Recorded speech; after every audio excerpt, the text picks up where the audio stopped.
Why? Pero alam mo karamihan sa mga katulad mo, mga pogi. Gusto nila pa yung mga pogi. Iwan ko ba? Bakit sinasayang nyo yung lahi nyo?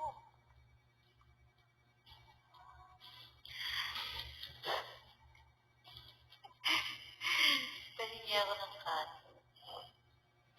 Wala kang plano sa sarili mo, Angel. Yung magkaarong ka man lang ng anak, ganyan.